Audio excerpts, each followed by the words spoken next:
especially because it was a sudden death. It was random. He, wasn't sick or anything like that. Like I said, all you're left with is not dwelling on it and just appreciating what you have. Because, it's okay to be upset. Obviously, you should be upset. It's okay to, go through the stages of grieving and coping and whatever that situation is for, any individual person.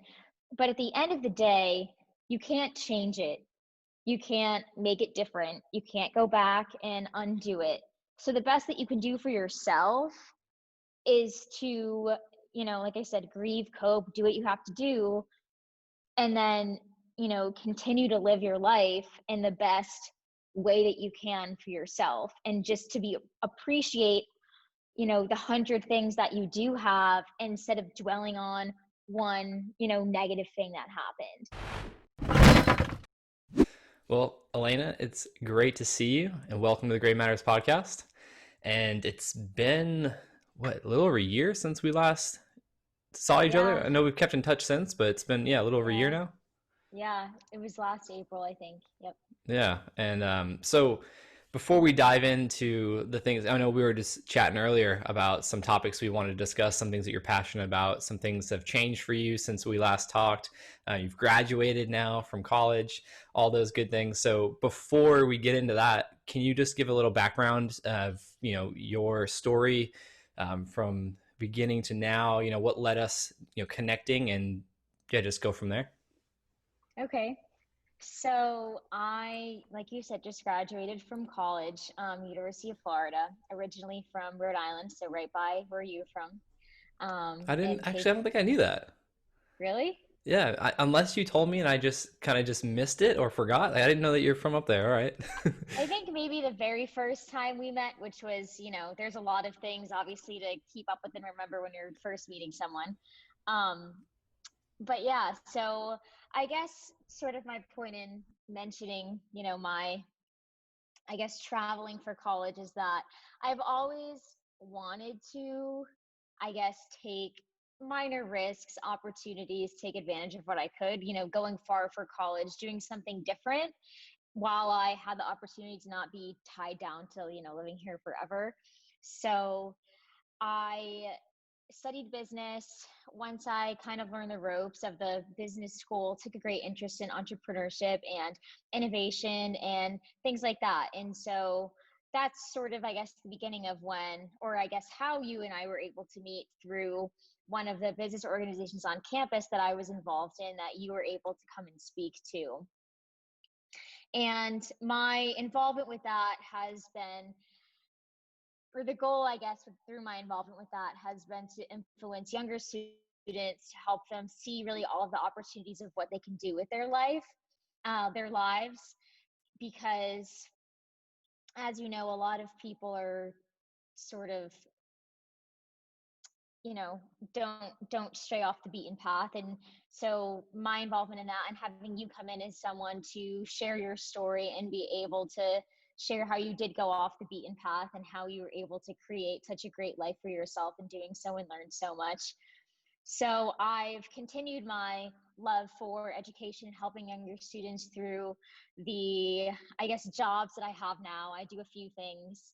I won't go into super detail about them right this second, but they all are revolving around helping others, teaching others in a education but business like setting.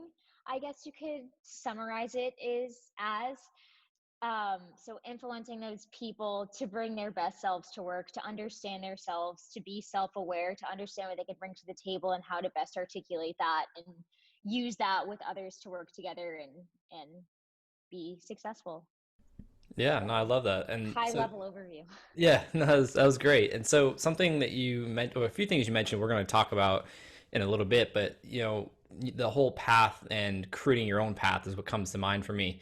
So, leading up to college, like, what was the decision that you made to go to University of Florida to pursue this business venture in terms of education? And was it always like that, or was there a moment that inspired that path for you to take?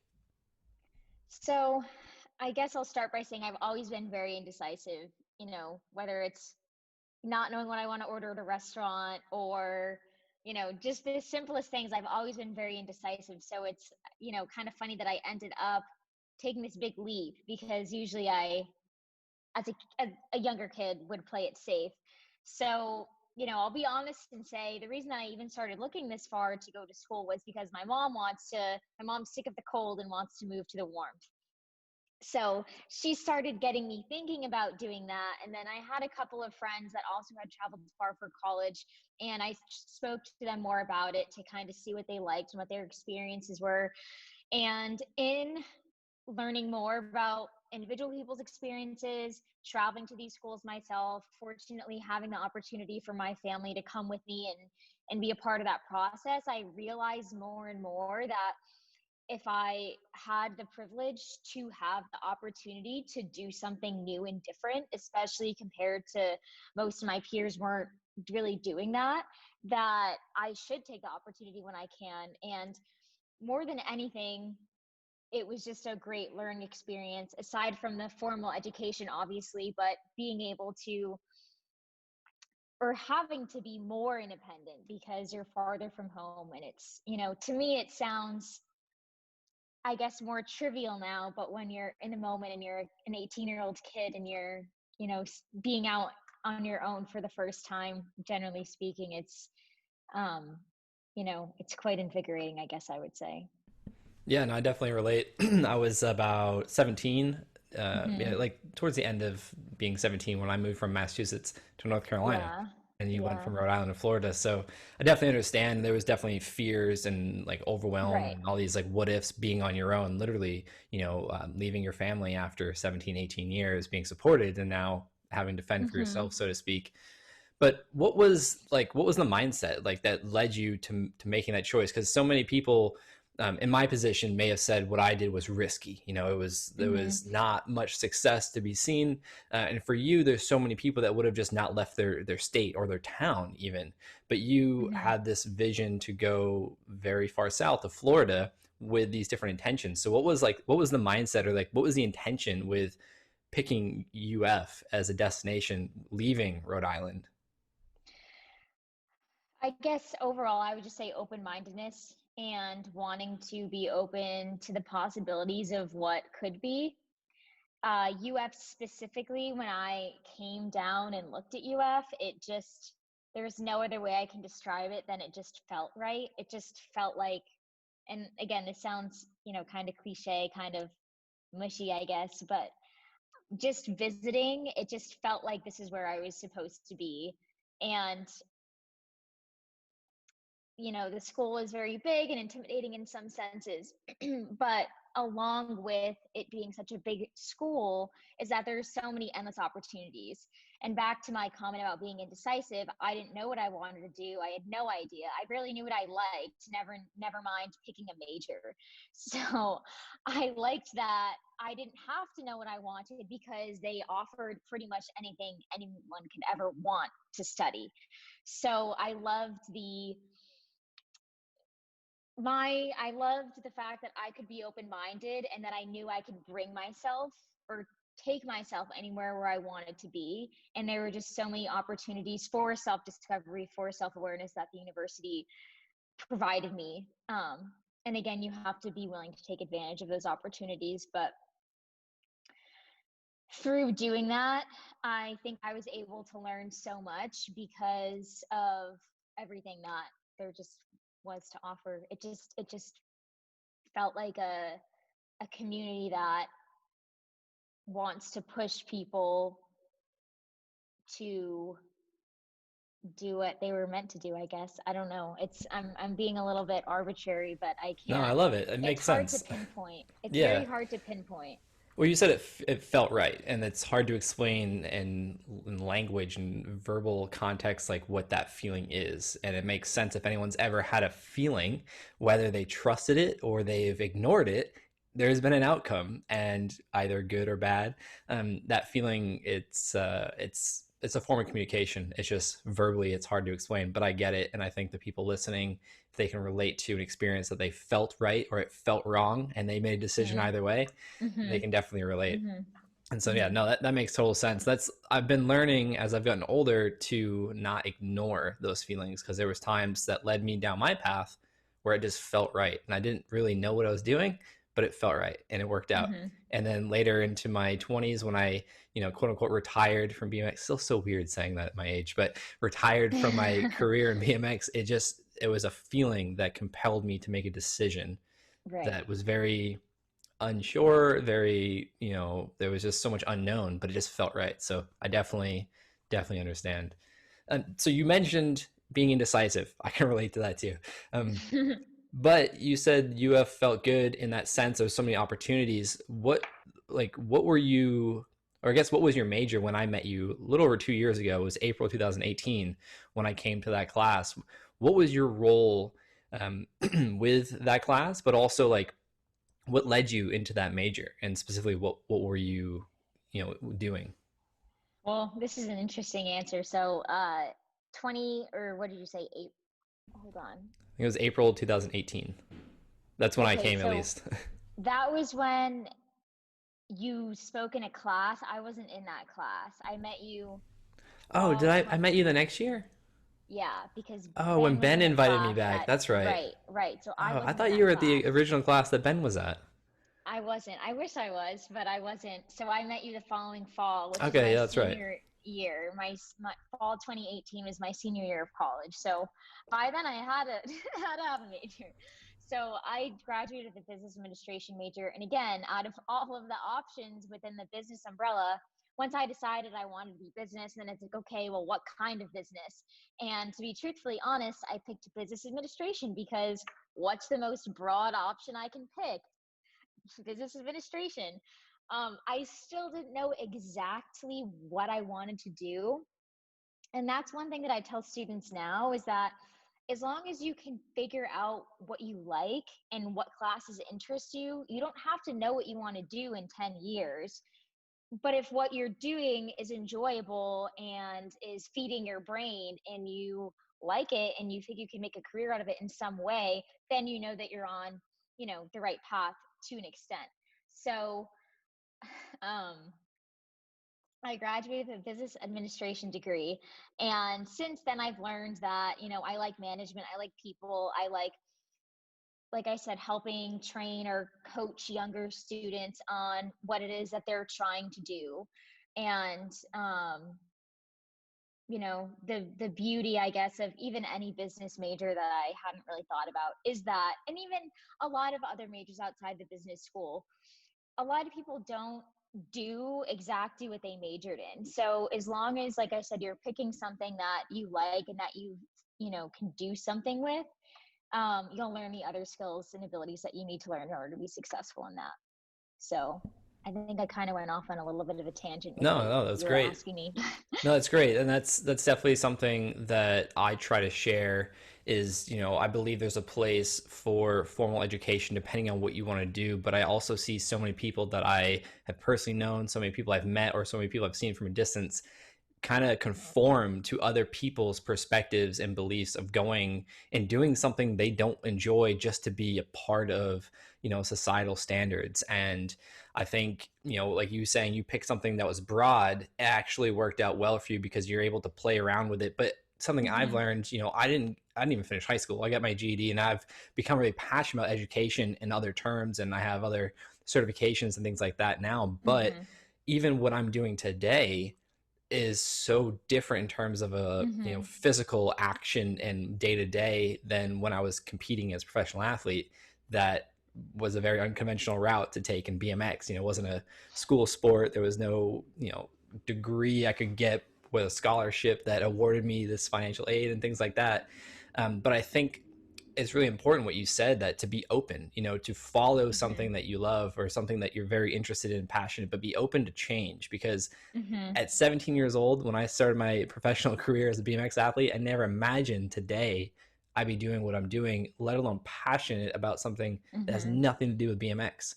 And Hmm. that's just something I really love sharing. And I appreciate you touching on that, is because so many people feel forced to do something and they create this gap with how they Hmm. feel inside and then what they're expected, or what they think they're expected to do and to present themselves as. But it's really important to just like you said, go with something that energizes you. And because if you're not doing that, if you're not passionate about something, or if you don't have an interest in something, you're going to find yourself feeling quote unquote lazy or procrastinating. And it's not that, it's just you have no interest in it. And now Mm-hmm. that I'm not forced to learn, I have such a high interest to learn things I'm interested in. And so Right. I appreciate you sharing that. And then that actually fits really well. I know, like I said, I have like an outline of things we were talking about earlier that I really love diving deep into these topics, because the Gray Matters podcast, it's like what we talk about is context. It's the gray area of life. And so, you mentioned graduated business administration, and something we were talking about earlier was entrepreneurship. And you mentioned that you always had this interest in that, and how you've recently with COVID and all these things been having to pivot, and you're focused on continuing trying to serve people. You mentioned you want to help the younger generation kind of gain some perspective and some inspiration and things like that.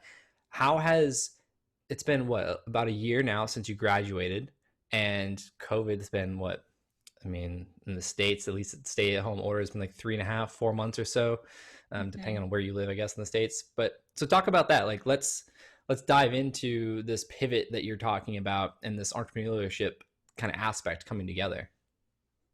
So yeah, I graduated in May 2019 with my bachelor's degree, did a master's degree that I graduated in December of 2019 with. I did a program that allowed you to, sort of speed up the process. That's why it was so fast. So I've really only been, I guess, on my own in the real world, not as a student, since January. So it hasn't been that long. But like I said, I now work for, technically I work for three entrepreneurs for three separate different gigs, I guess, that I'm a part of. And the one that I'm most deeply involved with is a startup that is in the local Gainesville community, which is where the University of Florida is. And we work with students, and we work with, again, helping them do a lot of the things that I mentioned before, making them aware of experiences, helping them understand themselves, helping them understand how their interests outside the classroom and even outside their general, I guess, easy to understand things that they're involved in, how those things are important and relevant and apply to greater skills. So, for example, um, let's say that you are really passionate about volunteering, but you don't have time to volunteer because you're the oldest sibling and you live with a single parent and you need to watch your younger siblings. So you might be missing out, quote unquote, on things that other kids your age are doing, and you might be seen as not participating in being social and developing skills. But in reality, what you're really doing and how you're really spending your time is still very valuable, and you're still learning so many important things about having to be, sort of like a parent to, other younger siblings, if you're, just using that as an example.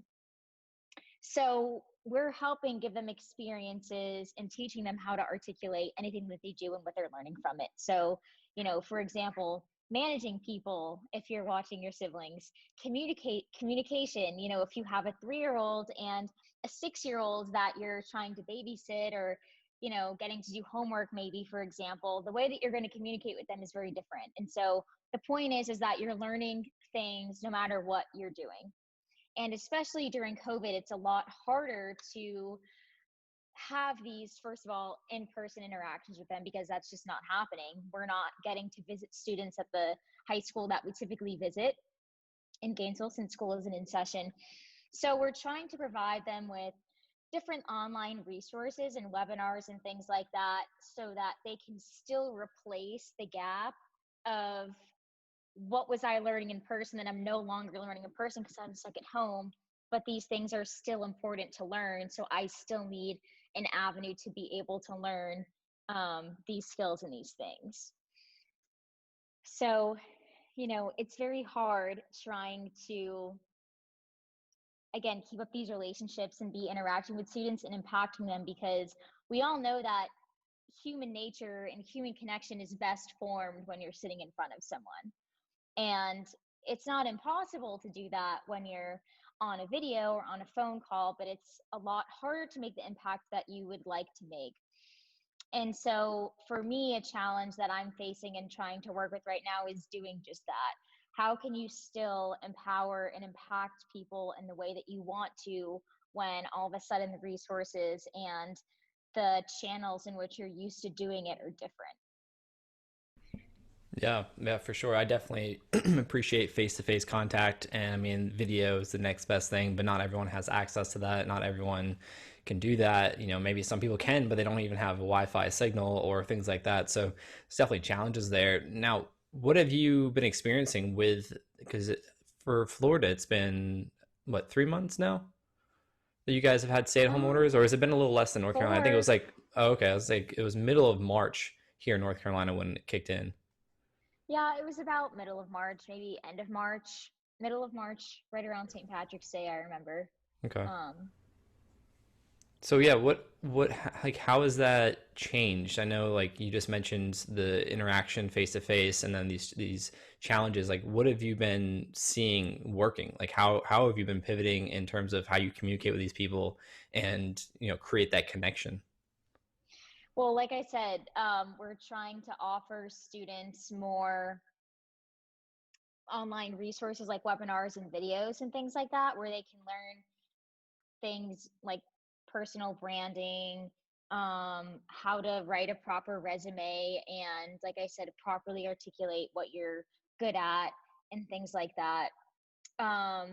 We also, just offer a plethora of resources for students to continue to learn skills like leadership and communication and teamwork through, watching TED Talks or doing reflections or doing sort of like, I don't want to say homework assignments, but things like that. So just really trying to push those things. And like I said, I've always been passionate about this type of education. So when I was younger, my mom would always say, "Oh, you would be a great teacher. You should be a teacher." And I said, "Well, I like helping people and I like teaching people to, learn and be better at things, but I don't want to be, or I don't see myself being a teacher in a classroom type of setting." So this is sort of, and again, what I learned about myself recently is this is the type of teaching that I like. And that I'm very, passionate about. And it's challenging when you really want something for someone so bad and you want to be able to help them, but you're just very limited in the ways that you can do so. And also when a lot of people may not understand or realize the value in what you're trying to teach them. So if you came to me as a freshman in college and tried to tell me about self-awareness, I would probably be like, yeah, I know myself. Like, what? But after listening to a lot of podcasts and people talk about, and I'm just using self-awareness as an example, I realized, oh, wow, it is so important to be self-aware. I want to teach others about how to be self-aware and how it's helped me and how it can help them in their, post high school, whether it's college or right into career and everything like that. So the other, I guess, roadblock is how do you impact people in a certain area where they don't necessarily think it's important? Yeah, and I love that you touched upon self-awareness because that was a big game changer for me when I started to realize things about myself and the reality I was living, that I was creating, and how it was a reflection of who I was and what I was doing. And I've found the more I've shared what I've learned and shared the educational tools that I've implemented, the more I've become self-aware on another level, and I learn more about myself just based on the way I interact, the way I respond, the way things trigger me and things like that. So it's definitely a never ending growth exercise. And it's funny when people talk about self awareness and they try to, like, I guess they're excited about it. And then you can see it. Cause I remember when I first started learning about these things and it just blew my mind because I was like, man, like once you accept that you're the cause of the reality you live in, you can Mm-hmm. change yourself and then you can create, you become the solution and create a new version. And so with that topic, with the last 3 4 months, like what have you been learning about yourself like through this time? Like what's been on your mind? Oh, um, I don't even know, I guess, where to begin to explain my thoughts on how I feel like things have changed. Um,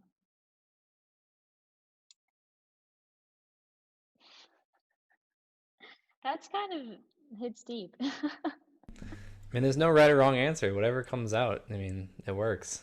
Yeah, I mean, at the beginning of, I will say, at the beginning of everything, um, I guess, immediate slowness of life that just kind of happened, like everything just kind of slowed down in the sense of everything shut down, there's nowhere to go, nothing to do. You were very much just like sitting with yourself. And at first, I liked it a lot because I feel like my life is pretty hectic. I just like to always be out and about and seeing people. And a lot of times, I don't know how to hit pause and take time for myself to just kind of chill unless I'm forced to. In this case, I was. And at the beginning, it was a nice, kind of relaxation. I was enjoying being home and not having things to do.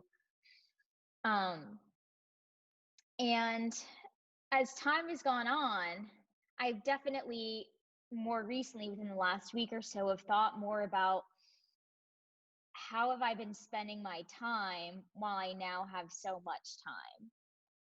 And for me, like I said, I like to be meeting new people and socializing and networking. To me, I find a lot of value in that, meeting people, learning from them, hearing their perspectives, their experiences, what they've been through in life.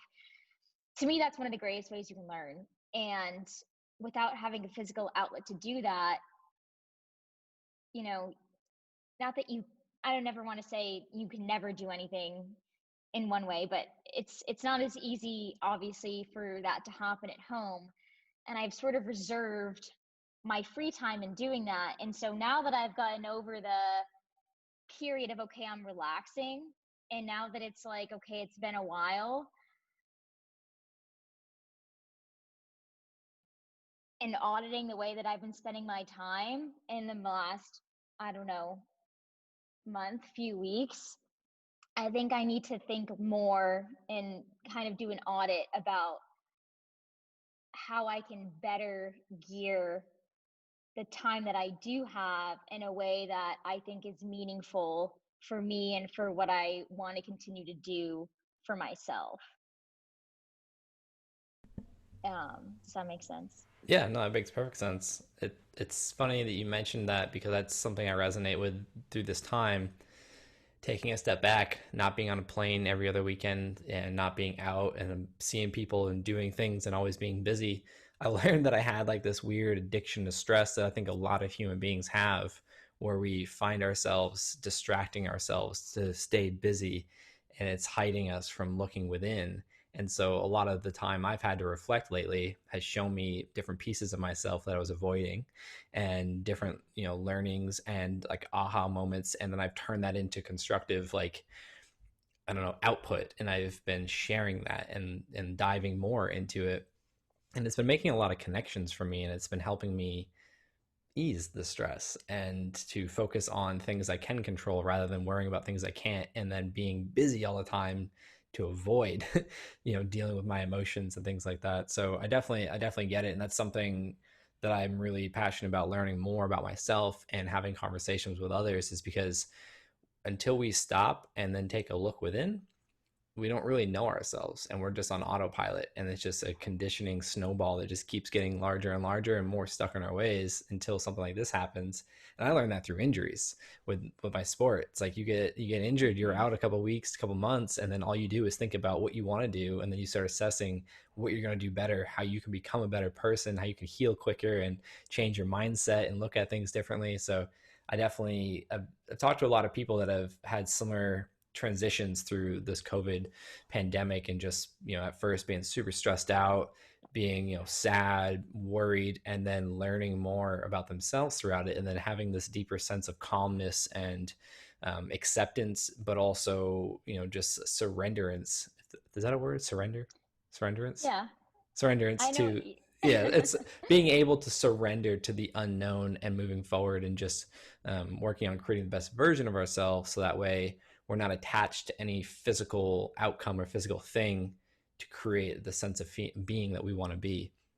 And I just find that super fascinating. And so I was just curious, like through this time, how have you separated yourself from the outcome of the people you're working with? Like you mentioned, you want to help them so bad, and then now that this has all happened on top of your own personal wants and desires and needs, how do you separate yourself from the things you can't control to what you can control? So one thing that I thought I had learned in the past, but I guess have relearned, is that, um, and I'm sure you know this as well, there will be people that will, either not know or not care about what you're preaching or what your ideals are or what you think is good for them or for yourself. And then you'll have people that do agree with that. And trying to convince or persuade or encourage someone to, oh, take a second chance, take another look at what I'm saying, try to understand it this way. You can't convince people of trying to buy into your thought process, because it's just going to be a lose-lose situation for both of you.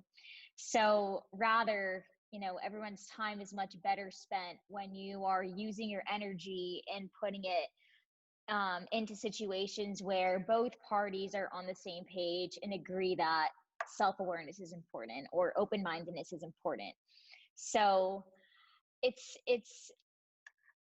been a learning experience for me, because I feel like I've learned a lot of these concepts through, like I said, podcasts, reading, classes, mentors. But then when you're put in a situation, you feel like your situation is different. Your situation is going to have a new outcome. Your situation isn't going to be like everything else. And it's funny because I think that it reveals it reveals how you can think, I guess either one thing about yourself, or you can think you know yourself in a certain way, but then we all at the same time, I think deep down think we're special or that we're unique or that our case is different. And again, never say never, but it's like I had to learn these things through experience of it not going the right way for me to really fully say, wow, I have learned this principle, I've learned this idea, but I haven't fully internalized it and thought that my case might be different without unconsciously. And then you live through it and you reflect on it and you're like, wow, why was I blind to thinking that this would be different from things that I've learned? So I think it's interesting to think about, subconsciously, unconsciously, innately, deep down. I think that, sometimes we all think that we're a little bit different or that we're a little special in some type of way. And not that we're not special, but, um, there are certain theories or things that have happened in the past that are theories or mantras for a reason. And so just reminding ourselves of, you know, being open and that the way that we think is right might not be right.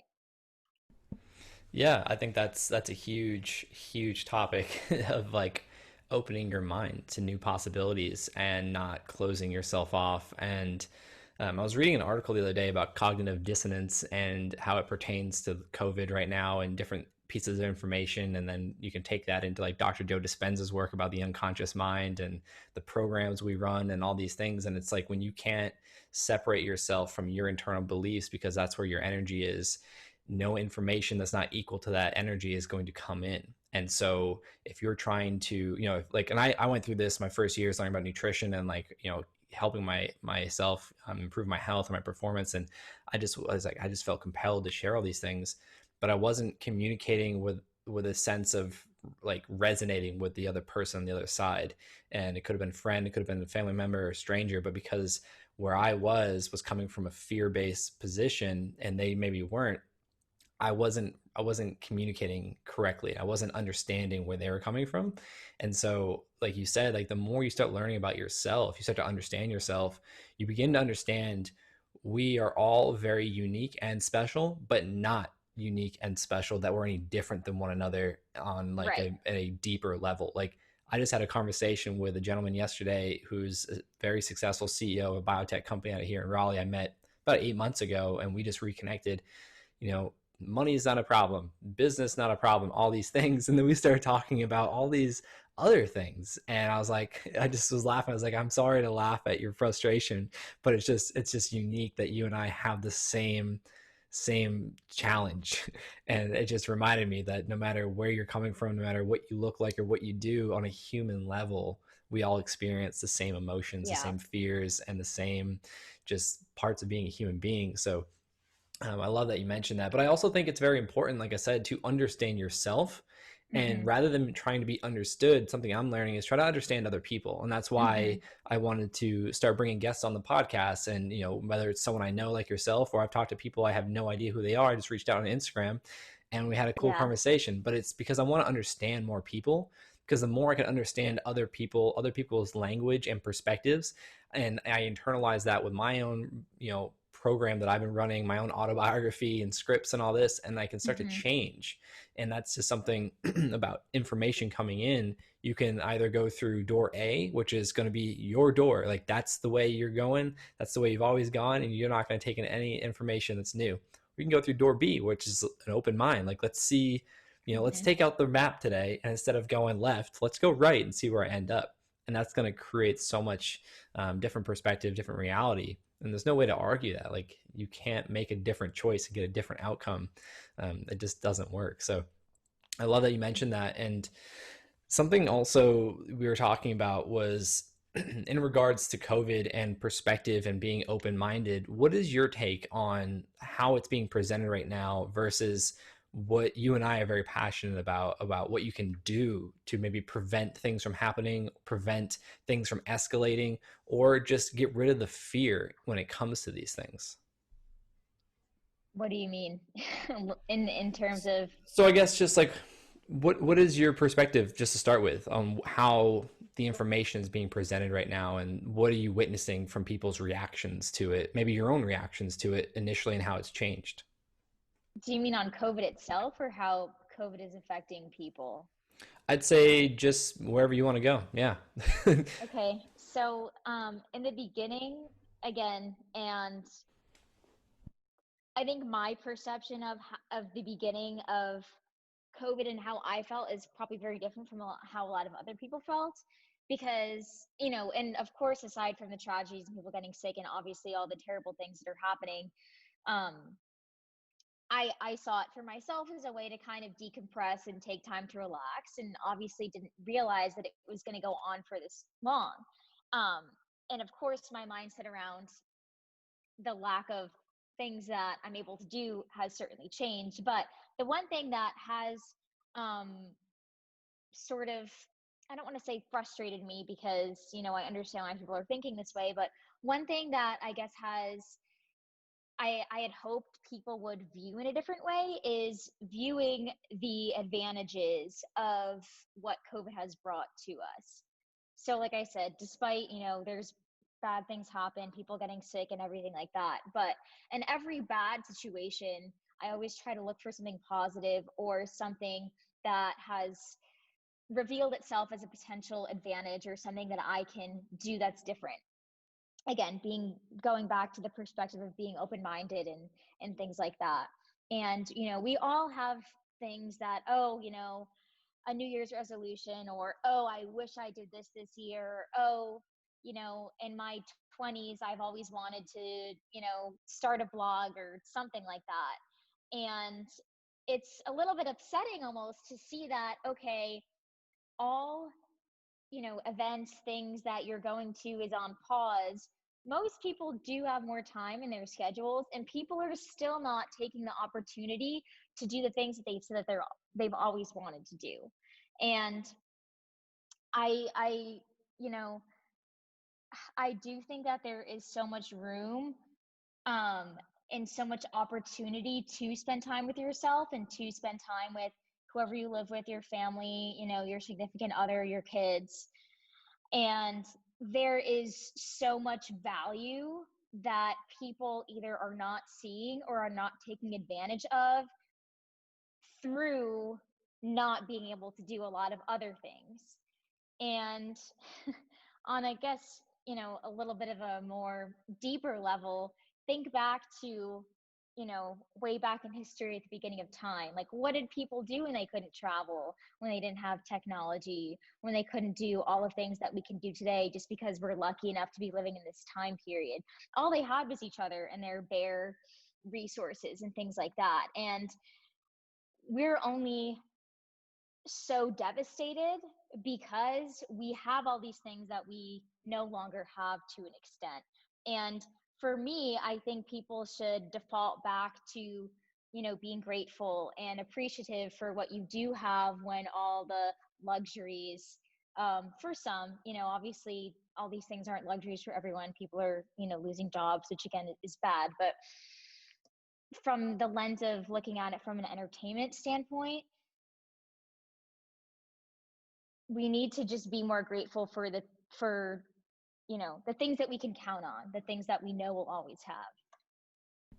And there definitely are people that are viewing it in that way, but I wish more people would, because I also think people would be happier living through this time if they were better able to see and understand how many great things they already do have lying in front of them. Yeah, no, I agree. What if there's been any event in your life has inspired that perspective? Because I've talked to a lot of people, let's just say the last year, and it's a very unique perspective that is always, in my experience, there's always some event that sparked an inspiration to think that way, because that's the harder, more challenging way to think, especially with so many things. Like, there was so much you said in that goes against the norm in terms of thinking, and that's what I love Mm-hmm. talking about. That's what I was forced to look at, things like that, with my story of battling brain tumors and things like that. And just the more I've learned, the more I've experienced, then the more I've learned and the more I wanted to share it. So has there been an event in your life that has kind of led you or inspired you to think differently, think outside the box, think outside the victim mentality, think outside the fear mindset? Yeah. When I was 8, my dad passed away. He had a heart attack. He wasn't sick. He wasn't, nothing was really, I mean, he wasn't the healthiest guy around, but he wasn't expected to, suddenly die at 47. And so I was 8 when that happened. And, when you're 8, it's hard to internalize and really comprehend what's happening there. But I think largely in part to my mom making mine and my siblings' lives as normal as they could be, despite, like no longer having a dad.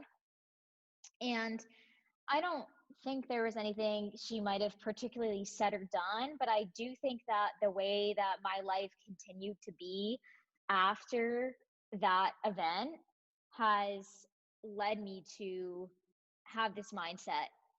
Because also, at that point in time, especially because it was a sudden death, it was random. He, wasn't sick or anything like that. Like I said, all you're left with is not dwelling on it and just appreciating what you have. Because, it's okay to be upset. Obviously, you should be upset. It's okay to, go through the stages of grieving and coping and whatever that situation is for, you know, any individual person. But at the end of the day, you can't change it. You can't make it different. You can't go back and undo it.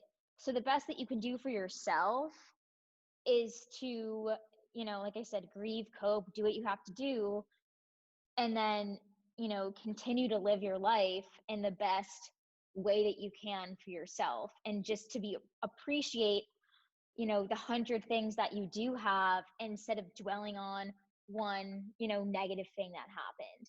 And of course, like, I still, it never leaves you.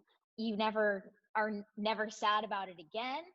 But dwelling on it prevents you and limits you from living your life as fully and as open as you otherwise would have. Um, and I, have seen people that unfortunately can't move past certain tragedies or negative events in their lives that they have experienced or been through. And the other thing is, especially with death, that that person wouldn't want you to, be sad and dwelling on it every day. They would want you to be happy and to live your life in, the best way that you can for yourself. So, um, yeah, I think that's where I got my perspective of just being grateful, because and it's sad that it takes something like that to happen to think in that way. And for a lot of people, like you said, for yourself, your tumors were what opened your eyes to that. And I do think for a lot of people it takes a tragedy, which is unfortunate. But again, thinking back, like when something bad happens, what's the good thing? What can you still appreciate and what can you be grateful for? Yeah, yeah. And I'm sorry to know that. And that's definitely the same way I've decided to approach my life and why I do what I do and share what I share is because I was forced, and it sounds like you were forced to see that perspective with a tragedy. And since, my experiences of my own personal health battles, and then I've lost people close to me as well, it's just been constant reminders of like, damn, like I'm alive. Like I have a Mm-hmm. chance to make tomorrow closer to looking like what I want in my life. And Mm-hmm. that's something I see starting to shift, at least with people's consciousness to that, but there's still a ton of fear going around. And I think a lot of that has to do with people just devoting their time, that's their quote unquote free time, to the news and Mm-hmm. just the manipulation that happens there. But then also what they unconsciously put their energy towards, their intentions and their focus, and that's where their energy ends up going. And then they start believing these stories and these, Mm-hmm. like the common thing, like, oh, the world's so evil right now and so negative, and it's like the world is no different than it ever has been. You're just seeing things because social media can share these Mm-hmm. things in an instant, and you're choosing to look at negativity when there's so much positivity. It's like you can't have up without down, but if you're Mm-hmm. always looking down, you're never going to see what's up. And so I think that that's really an important perspective for people to note, is like where you put your focus, that's where your energy is going to go. And if you're looking at what has been or what could have been rather than like what you can do and what you're willing to do, you're not going to get the outcome that you desire, and you're going to stay stuck in this place that's not serving you. And like you said, it's unfortunate that you and I have had to go through an experience that led us there. Otherwise, maybe we wouldn't have had that. But I'm, like you mentioned, like try to take away the learning from the experiences. And not, I used to look at it as like, what's the positive I can take from this? And I used to feel so bad about like, what positivity can come out of this. No, like what learning can come out of this and how can I Mm-hmm. apply it to serve me and other people. So like I said, I'm sorry to hear that, but I'm also really appreciative of your perspective, because I also believe that that led you to your choices throughout your life, which connected us one way or another. So it's great to look at things in reflection like that and see what positivity has come, and then what we're Mm-hmm. doing with that. And that's something that I'm really passionate about, is sharing the lens of my life that I lived, so that way people can have at least a chance of choosing to change their perspective now Mm-hmm. through inspiration and not through a place of pain and suffering. Because Mm-hmm. it's easy to wait until something changes you, something maybe you can't change, but it's easier to wait then rather than do the work now. But now that I've learned to become proactive, especially with this time with COVID and looking inward and doing a lot of inner work and slowing things down, I've seen how much abundance and opportunity there is when we decide to look at things like that. So, yeah, I definitely appreciate you sharing that. Yeah. So, with where we are now, time and space of COVID, United States, what are you looking forward to either doing, not doing, or learning? Like, what are your intentions for the next few months and beyond? Well, first of all, I think one of these just died. I just got these. I've never had AirPods before. Can you still hear me? I think one is has battery and one's dead. No, no worries. I can still hear you. Okay, let me just. I don't know if I have my other headphones in here because I just don't know what I'm gonna do.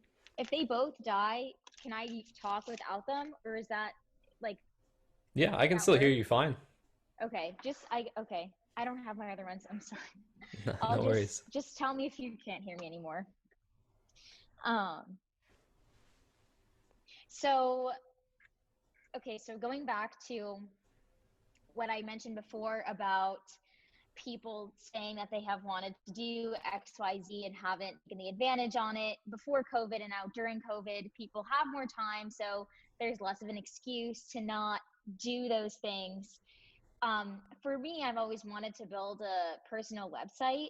I haven't really known what I wanted to put on it, but I've always been inspired by other people my age that have had, their own personal websites and have been able to document their experiences and what they've learned and their journeys and, someone to relate to as a peer. And I wanted to be that, I guess, mentor for a younger student in that way as well. And that's my thing that I want to get done during COVID. And I've also loved writing, but I don't know if I want to start a formal, like a real formal blog. But I've always liked, like I said, just jotting down my thoughts and my perspectives or opinions when I notice, something, whether in observing people's behaviors or society or general. So I want to maybe have like a section where I can just write my thoughts on things that people can hopefully learn from. So that's my, I guess, one thing that I do want to accomplish, which is small enough to do. I'm just not really great at web design. So that's going to be my um, struggle, I guess, with doing so. But from a very tactical standpoint, that is the one thing that I want to make sure that I do um, over the next couple of months. Um, and in doing so, I hope to encourage people to adopt this type of mindset and perspective that you and I have talked about because, like I said quite a few times, I think a lot of people are lacking it. And I think a lot of people can really benefit from it and be really happy as a result of shifting their mindset and their perspective. And, you know, um, after my dad passed away, um, he was a politician in the city that I lived in. And there was a little excerpt written about him in the paper. And there was a quote in it by Ralph Waldo Emerson. And I don't remember the whole thing, but I remember at the end it said, um, to know that even one life has breathed easier because you have lived, that is to have succeeded. It was something along those lines. And I've always loved that quote because, like I said, I always want to share what I know and how I can help people and hopefully impact them in the way that, my dad was able to do. And that's why that quote was shared in his article about him. And so hopefully through creating a website and creating a blog or thoughts section, I hope to also, try to impact and influence people in the same way that he did. Yeah, that's awesome. I love that, and that makes sense too. So I was going to ask you something else, but you answered my question about how all of this comes together to fuel your purpose, and it's very clear now. And I love that quote. And I already know you've affected my life in a positive way just from the time we met into this conversation. So Mm-hmm. I'm looking forward to seeing you, accomplish creating your own website and blog and what comes from that. And if there's anything I can do to help, let me know. And I just Thanks. want to say thank you again for your time and for sharing, a little bit about your story, what you're passionate about, and how you've decided to use this time to look within and to see what you can make of it. And on that note, is there any final thoughts, anything that maybe you want to share that people don't know or that you're just really, you know, eager to share that you haven't already? Um, I guess one final thing. So I know that you follow and watch Gary Vaynerchuk, and I get his text messages. I'm signed up for his texts, and he'll send, random inspirational things usually every day. And one of the things that stands out to me that he said in various different ways and different mechanisms is, if there's a sign, if you need a sign to do whatever it is that you want to do, this is it. This is the sign. So do it. And, just back to what I said before, I just really think that people kind of need the push or need someone to tell them to go after whatever it is that they are wanting to go after. And this is really the time to do it. And you have all the resources in the world to do so. Another Gary quote, we're living in the best era to be alive. So the internet is yours. I just hope everyone takes the opportunity to do whatever it is they're wanting to do and live their purpose and serve others through their talents. That's awesome. Yeah, I love that. And I think something that's been helpful for me is, I've gone through some things that I've learned what my purpose was and I've gone all in on that. But I get asked a lot, like, I don't have a purpose. Like, well, how do I find one? This and that. And it's like, if you don't know what your purpose is right now, then your purpose should be become the best version of yourself, because that's going to lead you to finding more interests, more passions, and more purposeful or purpose-filled actions that you can take, and then maybe you'll discover this grand purpose. But ultimately, if you're trying to Yeah. be the best version of yourself, that's going to impact others that you encounter, so that's going to be affecting Mm-hmm. other people. So back to your father's quote that was read about him, you're going to be impacting people. That's a true testament to success. So yeah, I love that. And I'm a big fan of Gary Vee as well, so I definitely Yeah. appreciate that. Love them. Well, awesome, Elena. Well, I appreciate your time and I want to respect your time. And I hope you have a good day. And thanks again for coming on the Great Matters podcast. Yeah, you too. Thanks for having me. I was very honored that you asked. So it was great, chatting and getting to catch up and everything. So thank you for inviting me. Yeah, my pleasure.